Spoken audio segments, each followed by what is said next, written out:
তো আমাদের ফুল বাগানে কী কী ফুল হয়েছে চলো তোমাদের একবার দেখাই। এই ফুলটা না আমার খুব ভালো লাগে, এত সুন্দর লাগে দেখতে, তোমাদের কি বলবো, মানে দূর থেকে যখন দেখি না গাছটা মনটা ভরে যায় দেখি।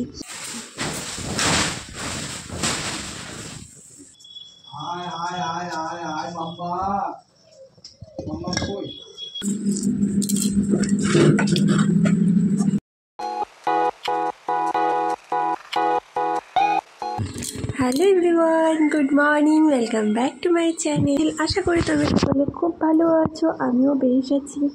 শুরু করছি একটা নতুন ভিডিও তোমাদের সাথে নিয়ে। তো আজ হচ্ছে বুধবার আর এখন বাজে সকালে 7:30। এখন থেকে আমি আমার ভিডিওটা শুরু করছি। তো ভিডিওটা শুরু করছি আমাদের ফুল বাগান থেকে, পিছনে দেখতে পাচ্ছ।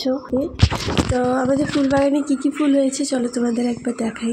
প্রথমে দেখাই তোমাদের এই ফুল গাছটা। তো এই ফুল গাছটার নাম আমি ঠিক জানি না, তোমরা যদি কেউ জেনে থাকো কমেন্টে জানিও। তো এই গাছটা বেশি দিন হয়নি আনা। এর পাশে আছে নয়নতারা। এই ফুলটাও বেশ সুন্দরী। এবার হাইডেনজিয়ার ফুলটা দেখো কি সুন্দর হয়েছে, কি থোকা থোকা ভর্তি ফুলটা দেখো একবার তোমরা সবাই। এই ফুলটা না আমার খুব ভালো লাগে, আমার কেন, আমার বাড়ির প্রত্যেকের এই ফুলটা খুব ভালো লাগে। তোমাদের কেমন লাগে কমেন্টে জানিও। ফুলটা দেখো, এটা আরও বড় হয়, মানে বেশ বড় থোকা হয়। তবে ফুলটা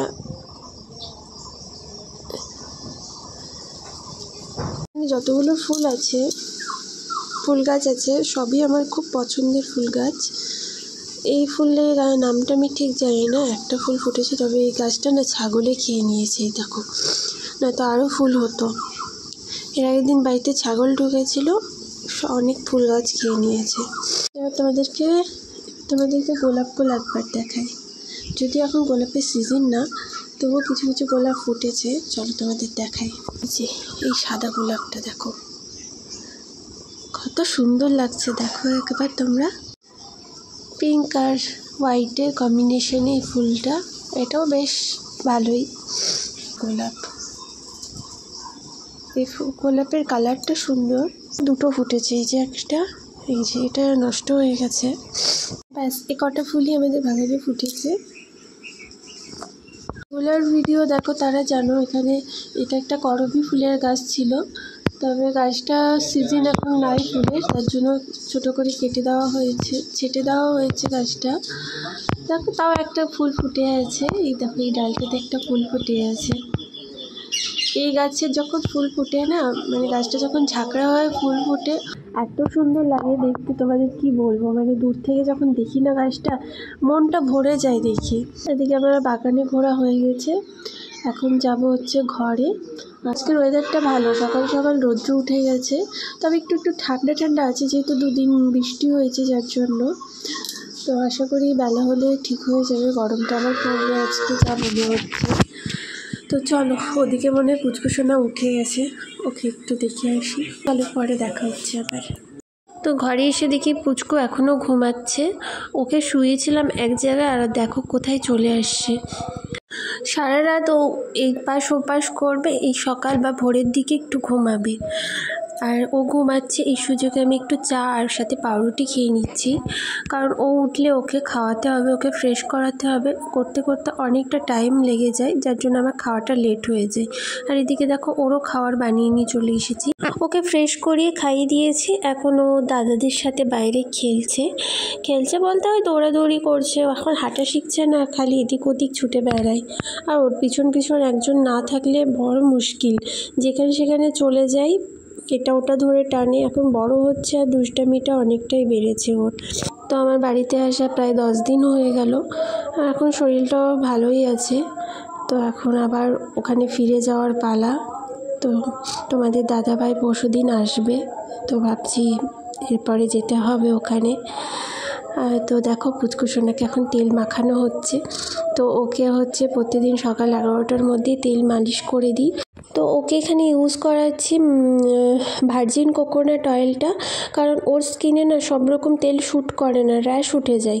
তো এই তেলটা ওর ছোটো থেকেই দিচ্ছি, মানে আগের বছর গরমেও দিয়েছিলাম তো ভালো শ্যুট করেছিল, তো এই বছর গরমে এটাই দিচ্ছি। তবে শীতকালে আমি এটা দিই না, কারণ কোকোনাট অয়েল তো ঠান্ডা লাগার একটা ভয় থাকতে পারে, যে জন্য দেওয়া হয় না। তো ওকে শীতের সময় সেটাপিলের যে বেবি অয়েলটা হয় ওটা দিয়ে ভালো করে ম্যাসাজ করে দিই। সকাল টাইমটা ওকে এভাবে তেল মালিশ করিয়ে দেওয়ার কিছুক্ষণ পর ও ঘুমিয়ে যায়, বেশ 1 ঘন্টার মতন ঘুমায়। তারপরে যখন ও উঠে তখন ওকে স্নান করিয়ে দেওয়া হয়।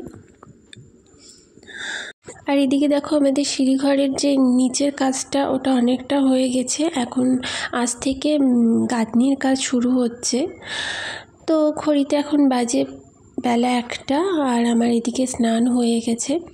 আর এখন একটু সানস্ক্রিন মেখে নিচ্ছি, কারণ গরম যা পড়েছে আজকে, সকাল থেকে সেরকম গরমটা ছিল না, কিন্তু যত বেলা হচ্ছে গরমটাও বেশ বাড়ছে। ওদিকে পুচকুসোনাও উঠে গেছে, ওকেও এখন স্নান করানো হবে। বেশ কিছুদিন ধরে দেখছি আমার মুখে অনেক ওপেন পোর্স দেখা যাচ্ছে। তো তোমরা কেউ যদি জেনে থাকো এর সলিউশন প্লিজ আমাকে কমেন্টে জানিও। তো বেলা অনেক হয়ে গেছে, এদিকে পুচকুসোনা দুপুরের খাওয়ারও রেডি করছি। এখানে ওকে চাল ডালের সাথে কিছু সবজি সেদ্ধ দিয়ে দিয়েছি, এটা এখন ঘি দিয়ে খাওয়াবো। আর এর সাথে দিলাম একটা ডিম সেদ্ধ। ও ডিমটা খুব একটা খেতে পছন্দ করে না, কিন্তু দিতে তো হবেই ওকে। তো দেখো ওকে মুখে দেওয়ার সাথে সাথে কীরকম করছে, মুখ থেকে বের করে দিচ্ছে। হ্যালো এভরিওয়ান, তো এখন বাজে দুপুর 2টো। পুচকুসোনাকে খাওয়ানো হয়ে গেছে, ওকে আধা ঘন্টা লাগছে খাওয়াতে। 1:30টার সময় বসেছিলাম খাওয়াতে, এখন বাজে 2টো। খাইয়ে দিয়েছি, ঘুম পাওয়ানোর চেষ্টা করছি, ও বাবু ঘুমাবেন না। তো এখন ওকে ওর দাদুর কাছে দিব। তো এখন আমি খেতে বসবো, কারণ প্রচণ্ড খিদে পেয়ে গেছে। মারও পুজো হয়ে গেছে, মার পুজো হয়ে গেছে, মায়ের সাথে একসাথে খাবো। কী রান্না হয়েছে আজকে আমি সত্যি জানি না, কারণ আজকে রান্নাঘরের ওদিকে যাওয়া হয়নি আমার, সকাল থেকে একটু ব্যস্ত ছিলাম।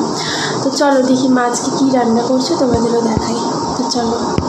তো এখানে আজকে রান্না করেছে মা মসুর ডাল, আর হচ্ছে আলু দিয়ে ডিমের কষা, আর এর সাথে করেছে হচ্ছে লাউ ঘন্ট, তো মুগ ডাল দিয়ে।